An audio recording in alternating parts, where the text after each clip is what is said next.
Bonjour à tous, j'espère que vous allez bien. Alors aujourd'hui je vous retrouve avec une petite idée de vidéo qui me trottait dans la tête depuis un moment et je me pose enfin pour vous filmer ça. Alors aujourd'hui je vais me concentrer sur ces marques ou ces produits qui ne sont pas disponibles en France. Je sais pas si vous aussi vous aimez vous faire souffrir comme ça, mais moi je vais régulièrement sur le site de Sephora aux États-Unis ou sur le site de Ulta ou d'autres distributeurs qu'on n'a pas en France et je vais sur la page nouveautés ou alors je vais un peu dans leur catalogue de cosmétiques et je me dis oh ça j'aimerais tellement pouvoir le tester. Ça pourquoi c'est pas encore arrivé en France. Et du coup certes je me fais souffrir mais c'est aussi pour mon bien parce que bon vous le savez je réalise une veille quasi quotidienne de l'industrie cosmétique et pour avoir un aperçu un peu des produits qui vont finir par arriver en Europe ou bien pour me tenir informée tout simplement, je suis un peu obligée d'aller voir ce qui se passe de l'autre côté de l'Atlantique. Du coup aujourd'hui je vais partager avec vous toute cette frustration et toutes ces envies que je ne peux malheureusement pas assouvir puisque ces produits ne sont pas encore ou ne sont pas dispo tout simplement en France. Et je me dis qu'on va pouvoir entamer une conversation en commentaire ci-dessous puisque évidemment j'attends votre liste aussi. Je suis sûre que je suis passée à côté d'autres pépites et comme ça va allonger la mienne. Alors une petite précision parce que je sais que certains et certaines vont me le dire. Évidemment que sur certains sites comme Sephora US, etc. qui ne livrent pas en France, on peut utiliser des outils tels que Shipito qui nous permettent de rapatrier des colis justement. Le problème de ça c'est que je n'ai pas envie de passer toutes mes économies dans des services de rapatriement de colis. Tout ça parce qu'il y a certains produits qui me tentent, ce n'est absolument pas raisonnable. J'ai déjà fait appel à Shipito comme ça pour un ou deux produits de temps en temps, mais là vous allez le voir, la liste est quand même relativement longue, d'autant plus que ce sont des produits dont je n'ai fondamentalement pas besoin, j'ai déjà largement à faire avec tout ce qu'on a ici. Mais disons que j'ai quand même, vous voyez, cette petite liste dans un coin de ma tête où je me dis si un jour j'ai l'occasion de les tester, si un jour j'ai l'occasion de tomber dessus, et bien là peut-être que ça me fera hésiter et que ça me donnera envie de les acheter. Et puis vous allez le voir, il y a certaines références qui mériteraient quand même d'être swatchées, etc. Donc voilà pourquoi je ne fais pas appel à Shipito. C'est en quelque sorte une dream list qui a le mérite d'exister et puis qui sait, peut-être qu'un jour je pourrais profiter de ces produits là.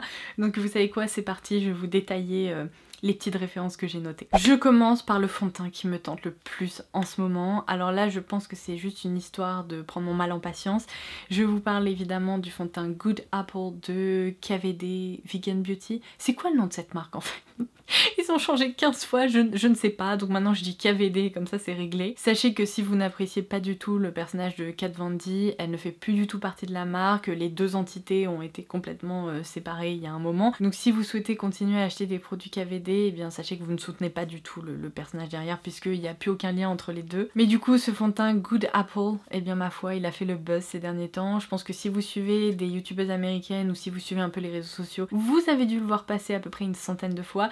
C'est un fond de teint qui est très intriguant puisqu'il se présente... Bon, vous savez quoi, je vais vous laisser des visuels à l'écran, c'est ridicule, je vais pas essayer de vous mimer le truc, mais il s'agit en fait d'un fond de teint compact sous forme de baume en quelque sorte. C'est un peu entre le baume et la crème, seulement apparemment lorsqu'on le touche, eh bien on a l'impression qu'il fond un peu sous le doigt et qu'il se transforme presque en texture liquide. Alors ce fond de teint fait beaucoup parler de lui parce qu'apparemment une petite quantité de produit suffit à bien couvrir en fait le visage. La couvrance est quand même relativement importante et pourtant la texture se travaille facilement, donc je suis hyper intriguée. Je ne suis généralement pas très attirée par les fonds de teint très couvrants, mais là sachant que la couvrance est modulable et que son fini a l'air vraiment très joli sur le visage, j'ai juste envie de le tester tout simplement. Alors si comme moi vous êtes très intrigué, vous avez vraiment envie de tester ce produit, j'ai une petite info à partager en exclu avec vous. Il semblerait que la date de lancement de ce fond de teint était prévue pour le mois de septembre en France, mais visiblement vu le succès que rencontre ce produit, l'équipe de la marque aurait envie d'avancer le lancement. Alors je n'ai pas encore de date précise, je suppose que ça sera un peu avant l'été ou quelque chose comme ça. En tout cas ce n'est visiblement plus qu'une question de semaines, donc je vais prendre sur moi, je ne vais pas commander sur le site officiel de la marque aux États-Unis pour me taper des frais de douane, des frais de port exorbitants, etc. Et je vais attendre patiemment qu'il arrive. Je suis très déçue qu'un tel lancement ait été organisé de cette façon, c'est-à-dire qu'il ait été uniquement lancé aux États-Unis et pas à l'international. Je trouve que ça aurait été encore plus cohérent et si ça a fait un buzz comme ça aux États-Unis, je pense que ça aurait pu faire un buzz international incroyable. Donc bon, c'est pas grave, on n'aura pas été les premiers servis, on risque de pouvoir mettre la main dessus un peu plus tard. En tout cas, sachez que c'est vraiment un produit que je testerai avec plaisir parce qu'il m'intrigue beaucoup. Vous me voyez là comme ça hyper zen, mais je dois vous avouer que je suis sur le bord de craquer et d'arrêter de filmer parce que le soleil, mais je comprends pas, depuis quelques semaines le soleil fait n'importe quoi. En fait, il y a une espèce de lumière bleue d'hiver, mais en même temps parfois il y a des rayons de soleil très très intenses, ce qui fait que pour réussir à avoir une luminosité correcte dans mes vidéos, c'est l'enfer. Vous ne le voyez pas, mais je suis obligée de m'arrêter de parler et de recommencer 3 minutes après et de m'arrêter et de recommencer, etc. Et c'est insupportable. Je viens de casser le mythe parce que je suis persuadée que vous dites que je suis très calme, très positive, etc. Mais par moments... ma patience a des limites. Alors on passe au deuxième produit que j'ai mis sur cette liste et qui m'intrigue vraiment beaucoup. Vous connaissez ma passion pour le Lip Sleeping Balm de Laneige qui est décliné en plusieurs parfums. C'est bien simple, je les aime tous. J'adore ce baume à lèvres, il répare les lèvres, il les rend toutes glossy, confortables, etc. J'en ai toujours un au moins sur ma table de nuit et dans ma salle de bain et puis après sûrement dans mes sacs à main, etc. Et à la façon Kat Von D, Laneige vient de nous frustrer comme pas possible puisqu'ils viennent de lancer un nouveau baume à lèvres. Alors cette fois-ci qui a l'air d'être nacré dans un packaging complètement différent et qui du coup est un peu un hybride entre un gloss et un baume à lèvres qui va à la fois donner un aspect cosmétique, donc nacré aux lèvres, et qui en même temps est réparateur. Ce produit m'intrigue trop, j'ai trop envie de le découvrir. Alors est-ce que c'est indispensable vu le nombre de baumes à lèvres Laneige que j'ai? Non. Est-ce que c'est raisonnable? Non. Est-ce que j'ai envie de craquer?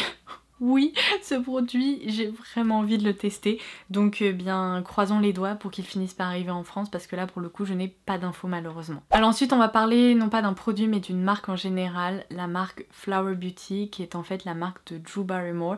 Elle l'a lancée il y a quelques années et elle propose maintenant une gamme de produits hyper vaste. C'est bien simple, tout me tente dans cette marque, mais il y a une quantité de références qui ont l'air incroyables, que ce soit des fonds de teint, des anti-cernes, il y a même des blushs, etc. qui ont l'air trop chouette. Pour tout vous dire, ça a été un peu frustrant parce qu'en fait quand on a voyagé à San Francisco avec mon chéri, c'était quand, il y a 2 ans? Oh, ça fait déjà 2 ans. Eh bien je me suis rendue dans un magasin Ulta dans l'espoir d'acheter des produits Flower Beauty justement. C'était un peu un de mes buts cosmétiques du séjour et malheureusement j'ai dû tomber sur le seul magasin qui ne proposait pas la marque puisque impossible de mettre la main sur un quelconque produit de cette marque. J'étais un petit peu dégoûtée puisque l'opportunité si vous voulez d'être aux États-Unis et d'acheter ces produits, eh bien ça n'arrive pas tous les 4 matins.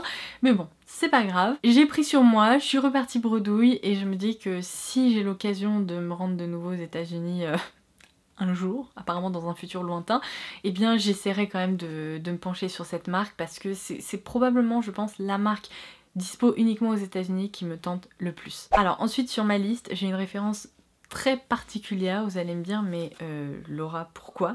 J'ai noté qu'il y a une protection solaire que j'aimerais vraiment découvrir. Alors là on est d'accord, c'est un caprice parce que vu le nombre de protections solaires qu'on a ici et puis toutes celles qui sont disponibles en K-Beauty aussi, ça va, j'ai de quoi faire.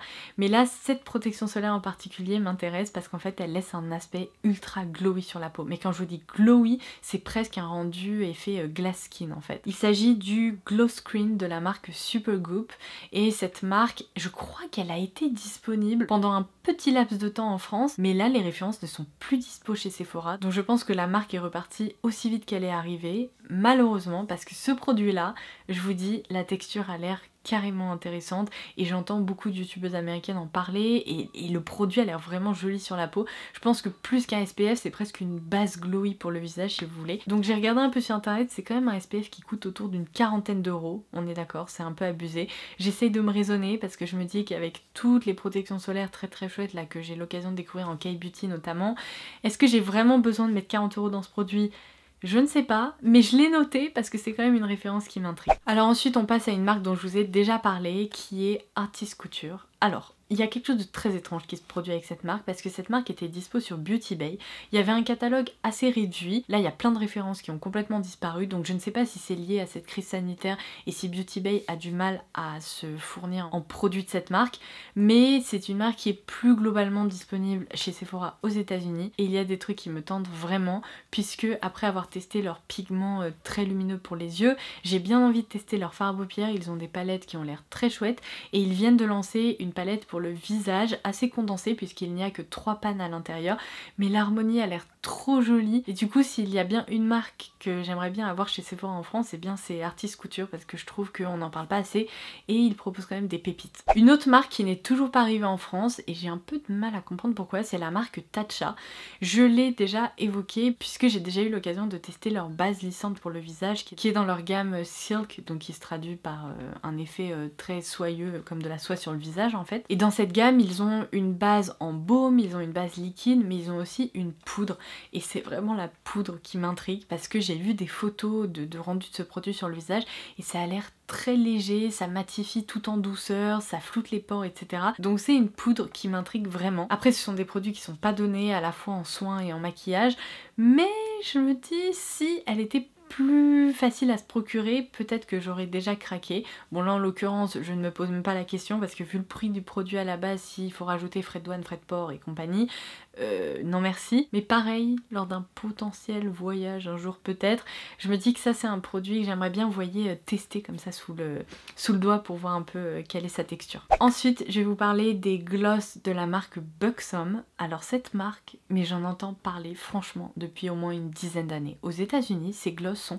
incontournables. Il y a une référence chez eux qui est très connue, qui sont en fait des plumping lip gloss, c'est-à-dire qu'ils permettent de plumper un peu les lèvres et de donner un aspect de lèvres un peu plus volumineuse. Cette référence incontournable se décline en plein de teintes et à chaque fois quand je les vois appliquées, j'ai l'impression que ce sont des glosses qui sont tellement confortables, pas collants, qui se font oublier et qui en même temps donnent un très joli rendu sur la bouche.